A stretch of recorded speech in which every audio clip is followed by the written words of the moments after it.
Okay, it is time to get started. Thank you everyone for joining our live lecture today. My name is Isaac and I'll be the lead instructor for the lecture. And today's topic will be career skills. Okay, so let's go ahead and let's start talking about career planning. Okay, so um, just like when you're getting out of high school, going into college for the first time, you really don't know what you want to do. You kind of maybe have an idea, but you're not 100% sure. And a lot of times that's the same with like software. When people first start developing software, they're not sure exactly what branch of software they want to get into, and that's totally okay. However, you should plan as you get more familiar with software and more comfortable with it for a kind of end goal. And that way you're not just attempting to,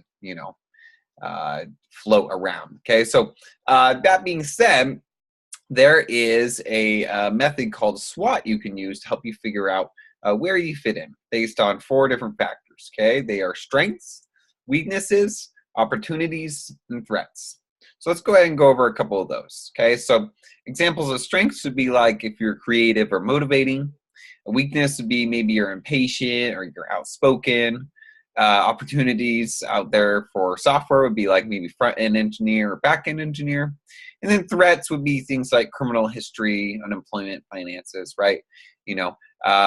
So for example, maybe you want to work for the FBI, right? Maybe if you have criminal history, that's not, an option. So, you shouldn't plan a career path for the FBI if that's the case, right? So the overall goal here is just, career success, right? So making sure that, you have the means to succeed and also the characteristics to succeed in that particular field as well. Okay, so that being said, let's talk about your soft skills. Okay, so the vast majority of people who become programmers have several other non-technical skills that have been acquired through previous employment and education and are transferable to the programming job. Okay, so examples of these are like interpersonal skills. Okay, so that's how you act with others if you're a team player. Organizational skills is how you approach tasks. Leadership skills, how you motivate and direct others.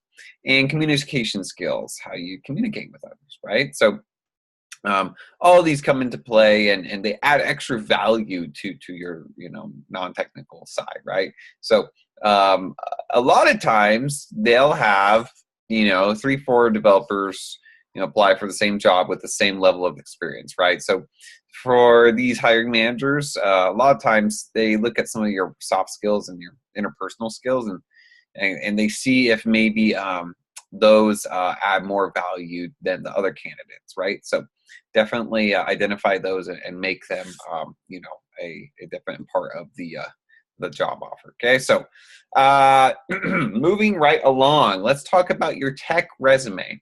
Okay, so there's 3 basic C's of resume building. Okay, first one is it must be clean. So it needs to be easy to read, proofread, not cluttered. So these days, there's really no excuse for having misspelled words, right? It's 2017. We've got things like Grammarly and a bunch of different built-in tools which will do spell check for you and even check your grammar, right? So, make sure that part is always a factor, okay? Next, it has to be concise, okay? So all content should be relevant to the job, and you need to use action verbs, for previous experiences like developing, right? So don't say that I was a babysitter at my Aunt Sally's in the summer of '03, right? It's not really relevant to the job, okay? So make it, concise and that's a little more what they're looking for. Okay, and last, make sure it's convincing. So showcase your skills and experience, of course, but, stick with your regular vocabulary and don't try to use big fancy words, make yourself sound super smart, right? Those things are red flags, right? They think you're compensating for the fact that you can't program or whatever else it may be. So just try to follow these 3 C's and, your resume should turn out to that. Okay, so although it is a subjective process, the statistics show that you have 7 to 10 seconds of viewing time by a hiring manager before, they go on to the next resume, right? So knowing that, you should always put the most important information at the very top of the resume. Okay, so the three core components that should always be present are your GitHub/LinkedIn profile, okay, your tech skills, and your project examples. Okay, those three should be at the very top, and everything else at the bottom is additional. So let's take a look at a bad example of a resume, what not to do. Okay, so first things first, we see is this big ugly blue graphic, right? It's totally distracting. Second thing, it's more than one page. Okay, it's way too long. I'm never going to want to read all this. Okay. Third thing is that they listed their GitHub, but they didn't list their LinkedIn. The reason that's bad is because there's a lot of hiring managers that are non-technical. Okay, so for them, GitHub is kind of useless. They don't know how to read source code, so it's not going to really help them evaluate who you are as a programmer by looking at that. However, if you give them your LinkedIn profile, then they can look at stuff in a little more non-technical format, right? To where they see your references and your previous job experience and all that great stuff. Okay, so make sure that's listed. Okay, next thing we notice they list their skills, which that's okay, but they messed up here by putting their education before projects. Okay. So although education is a very good thing to have on your resume, the thing is about the technical field is it's more about what you can do versus what you say you can do, right? So for people looking through resumes, it's a lot easier to look at some projects that were built and maybe have some links that they can navigate to quickly and basically solidify that you are truly a developer versus saying, I went to this school, maybe it was online, maybe it was a university, whatever else, and you may or may not have learned something there, right? There's it's kind of never known until you get out of the school. So for them, projects are much more convincing than education, at least in this field. Okay, so make sure you always place your projects at this top half here. Okay. So next, let's go ahead and take a look at a good example of a resume. Okay, so first thing we see, it loads in. Let's try that again. Let's see if there we go. That's better. Okay, so first thing we see here is our GitHub and our LinkedIn at the very top, right? So both a technical and a non-technical recruiting manager could easily explore both of those. Okay, next they have tech skills listed. Perfect, exactly what we need. And then we have the projects before the education, right? And this is, I'm just listing everything that we have. Okay, as well, it's only one page, right? It's very compact, very to the point. And this is what we're going for, okay? So let's move forward. Next, let's talk about what never to include on your resume. Okay, so we already talked about number one. Don't include misspelled words or bad grammar. Again, that's just an immediate, opportunity out the window. Don't include personal information like your social security number. Although it's commonplace for them to ask for your social security number, maybe if they're doing a background check or something to that nature, but for the most part, they'll ask for that when they need it, and you don't need to offer that on your resume. Because you got to remember, resumes are normally handed out physically, or they're sent in an email. And either one of those can get lost, right, and can get fallen into the wrong hands. So the last thing you want is your social security number or other pertinent information to fall victim to that. Okay, so next, don't include jokes, even if they're technical jokes, like I like to hack the FBI in my free time. Just show your professional side on the resume. That's all they want to see anyway. Okay, don't include irrelevant work or job experience. Okay, this goes back to what we were talking about. Don't tell them you worked at Aunt Sally's babysitting the summer of '03, right? That's not relevant. Next, don't use meaningless words you don't normally use in your everyday vocabulary. Okay. Don't put reasons for leaving previous positions. Again, pretty commonplace for them to ask on an application or something to that nature, but you shouldn't offer up that information just because they might interpret your reasons for leaving as a bad reason when really it could have been totally justified. You just don't want to get in that position if you don't have to. Okay, so next, don't put hobbies on there.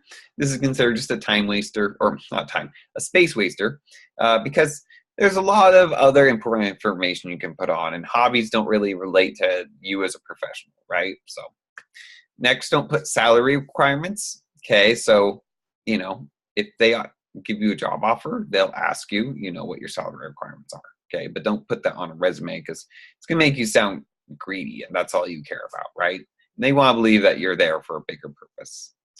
Don't put references. This one kind of surprises people, but again, this is what's considered a space waster. You can put like a line saying excellent references available upon request. That's okay, but don't put like 3-4 lines worth of references and their numbers and their addresses and all that stuff, unless they ask, because most of the time they're not even going to call them anyway. Unless, don't put unprofessional contact information. Okay, so emails, voicemails, anything to that nature that would be viewed non-professional. Alrighty. So talked enough about our resume. Let's go ahead and talk about networking. Okay, so networking is the #1 way to get a job in the tech industry. While online networking is great, in-person networking is even more effective because 80% of the jobs are at those in-person networking events. Okay, so this 80% chunk is referred to as the hidden market. Okay, and the reason why a lot of jobs don't get posted online is because hiring managers can just rely on their internal staff to give them referrals, right, for developers they know and stuff. So that's normally how a lot of the hiring's done. So definitely you want to capitalize on that by going to these in-person meetups. Okay, maybe if you're not a social person, that's just kind of something you're going to have to get around, because you need to be able to approach people and let them know you're available, you're looking for work, and also be able to form relationships with people in your community and whatnot, because these in-person networking events are really the cream of the crop when it comes to job opportunities. Okay, so a couple of places you can go to find in-person networking events in your area are meetup.com and eventbrite.com. And you just look for tech. Maybe you'll look for Ruby or Java or Python, right? Whatever you're interested in, and they'll have a group for it. And normally they'll meet at a central location, and they'll have snacks, and they'll have a little workshop. And it's a really great way to put yourself out there. So definitely make sure you utilize this networking as much as possible. All right, let's next talk about finding the right fit. Okay, so it's always good practice to do your research to learn about an organization before you apply for a position. So this is important for a couple of reasons. First, during the interview, it's good to know about the company's background because it shows you actually care about what they do and not just the paycheck. 2, everyone's different, culture-wise. So although most tech companies are laid back, maybe you prefer a little more corporate structure, right? Where you're customer facing and, all that. So either way, you want to check to make sure that you're not going to get really excited about a job that just doesn't fit right with your lifestyle, whatever else it may be, right? So research is important, and it only takes really 5-10 minutes of Googling to get an idea of what a company is all about. Okay, so take that time and it will help you immensely. All right, so now let's talk about the online job search. Okay, so this is the 20% of jobs that are not part of the hidden market, right? So you definitely want to apply for these as well, because they're definitely valid. Okay, so there's tons of job boards out there. You can definitely pick which ones work best for you, but we recommend, some of the bigger ones like Indeed, Monster, Dice, And even Craigslist is great for classifieds, for small projects needed, and like restaurants and gas stations, just small little businesses. Okay, so definitely utilize these to give yourselves as many opportunities as possible. All right, so let's touch again on inappropriate contact information. Okay, because this seems like common knowledge, but adjusting your email and voicemail during a job search period can make a big difference on how potential employers view you. Okay, so here's an example of a bad email: johnnyladiesman89@gmail.com. Right? It just seems immature and not very professional. Okay, so this one, john.smith@gmail.com, right? Plain, to the point, short. This is going to work just fine. Okay. Voicemail, same thing. You don't want to leave any jokes or practical, messages. So it's best just to keep it short and to the point. So if they need to get a hold of you for an interview or anything, it's not a hassle. Next, let's talk about LinkedIn. By now, you've probably heard of LinkedIn, but if not, LinkedIn is the world's largest networking platform for business professionals. Okay, so let's go ahead and take a look at a good LinkedIn profile. If you don't have LinkedIn, you'll definitely need to get one before you leave Coder Camps. Okay, so let's just go down the list here. First thing is the photo, right? Doesn't have to be fancy, but it's newer, right? We can tell it wasn't taken 10 years ago. And he's smiling. Okay, the smile is actually really big. I can't tell you how many developers I see in their pictures don't smile. And it really, really affects your chances of getting into that interview. Okay, so make sure you smiled in your photo. The headline, just tell people what you're doing, what you're about. The summary here is just a little about me blurb. Again, nothing too crazy, but a nice little overview. Experience, this is very much like your resume, right? Tells where you worked, when you worked there. Organizations, pretty self-explanatory. If you're part of any clubs, anything like that, it's good to be organized. Education, you could say you went to Coder Camps, right? That's always good. Volunteer experience is actually really good as well, because this shows that you're willing to work without getting paid, right? You believe in causes bigger than a paycheck, right? So those are always really good things to have.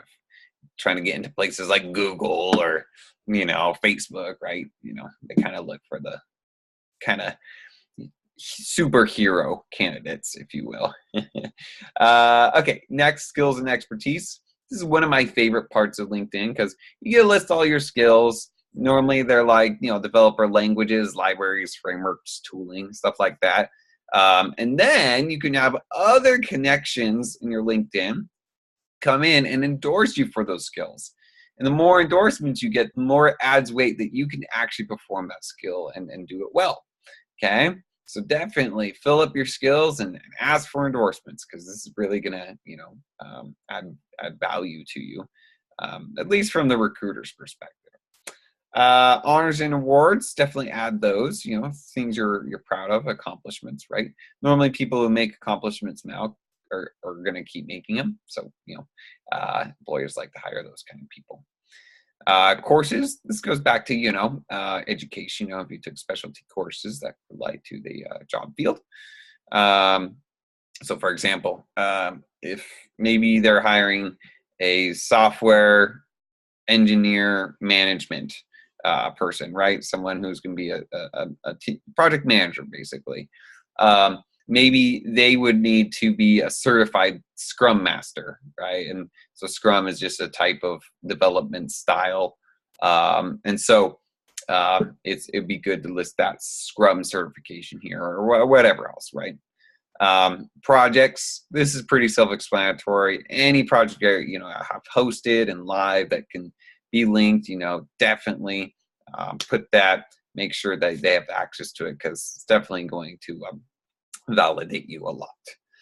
And last year, recommendations. Okay, so this is great. This is a lot like our skills and experience, right? We get endorsements for these. However, recommendations are like written endorsements, right? Where they can expand a little bit more on why we were a good employee, at a previous position versus just that we can perform a specific skill.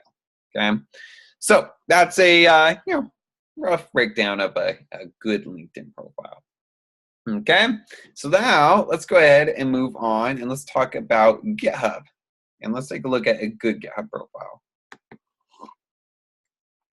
Okay, so the first thing you might notice about this profile is her picture. She's smiling, okay? Again, that's another thing I'll always mention is that the smile is really important for these profile pictures, okay?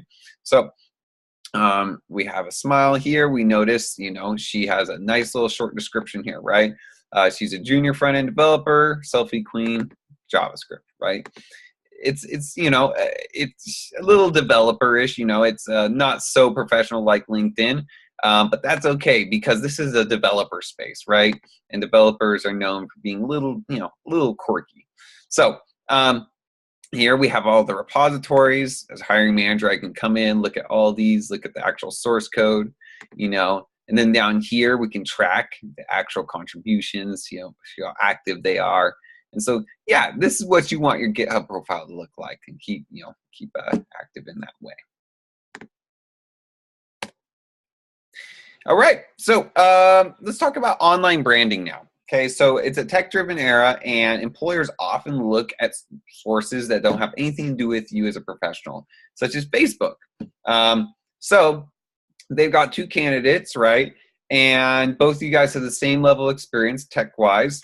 And so for some of them, it's as simple as going on your social media and seeing, candidate A, it posts pictures of themselves partying every night and drinking, and candidate B posts nice pictures of them hanging out at the park with their family, right?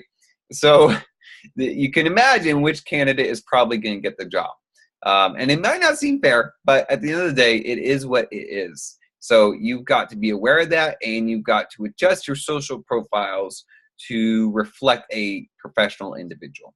Okay, so example of good branding would be if you have a high number of profile followers, that's great. You're influential, and oftentimes, that means, you have, leadership characteristics. But, example, bad branding would be like what we were talking about, right? Pictures of yourself in a not so professional setting. Righty. Now let's go ahead and let's focus on what's called the elevator pitch. Okay, so an elevator pitch can be used to answer the prompt, tell me about yourself. And I'm sure you've had at least one job interview in your life where you've gotten this question, okay? And it's very common, tech interviews and non-tech interviews, okay? And it's just kind of a good icebreaker for the employer, okay? But a lot of times the candidate is not prepared with an answer. So normally we just puke out the first thing that comes to our mind. And some of us make it sound better than others, but at the end of the day, it's not a very good approach to take if you want to higher your chances of getting that job. Okay, so what you can do to prepare for that question is create an elevator pitch and practice it. Okay, and the basic parameters are this. It should be 30 to 60 seconds in length. It should tell what you do well. It should tell what you want to do, and it should tell them why you want to do it. Okay, and you sum those things up. Typically, it makes you sound very confident and astute, and of course, those kind of candidates are very desirable. Alrighty, so now let's talk about the tech interview. Da-na-na. So a lot of people get scared when they hear about the tech interview, right? Because you hear about crazy interview questions from Google, like how many golf balls fit in a minivan, or just crazy scenarios where you got algorithms on whiteboards, and it's just a scary thing to think about your very first time, right? However, they come in all shapes and sizes. There's really no one way to prepare, because some interviews, might just ask you verbal based knowledge questions. Some interviews might have you actually get on a computer and show them your coding that way. Some might have you do a project over the weekend and come back and show it to them. I mean, really, you just don't know. So the best thing to do is prepare. okay, for all scenarios. Okay, so a couple sites we recommend to help you sharpen yourself is first Coder Bytes. Okay, so Coder Bytes are just little daily challenges you can take that range from easy, medium, hard, and they also include real life interview questions. So oftentimes you'll see the same ones resurface during real interviews, and you'll be like, hey, I've seen that one before, and of course you'll be able to answer it confidently. Okay. Another great one is Code Fights. Okay, Code Fights, puts two developers together to, to build something, and then, it kind of puts you on the spot, and it kind of gives you that the practice of being put on the spot, right? Because that's what it all is about during an interview is being put on the spot and trying to remember things when you're nervous and when you've got all that pressure on you. Okay, so this is a good little exercise to facilitate that. And yeah, last, interviewcake.com is very well known for teaching people how to successfully complete interviews. Okay, so I would recommend taking their course if you feel like you want to learn the art of interview questions in regards to the tech space. And finally, let's talk about follow-up. Okay, so as in most industries, it's good to follow up with the hiring manager on your submitted applications as well as your previous interviews. Keep in mind that the hiring manager is often cycling through a ton of applications, so it helps to have someone reach out to them to make yourself more memorable. Okay, so this goes, 100%, I would say 110% for recruiters, right? They have hundreds of candidates they're trying to get hired, okay? And, for them, they might have, two candidates that, the employer really likes, but they just can't decide. And, all it takes is a phone call from you following up and saying, hey, I just want to let you know I'm still interested, still available. And then they say, hey, this guy took the initiative to call. He seems more interested in the other candidate. Let's give that, him the job or her, right? Either way, you get the, the general gist that follow-up applies the same in the tech industry as it does any other. So make sure you're diligent and, you don't shoot yourself in the foot in that way. All right. So now let's go ahead and take a moment to open up the floor for anyone who has any questions. Okay. The floor is open.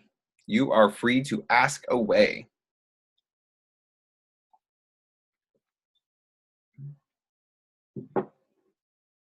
No questions today?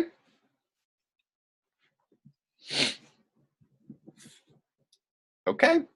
If that's the case, thanks everyone for joining us today. Have a great day and happy coding.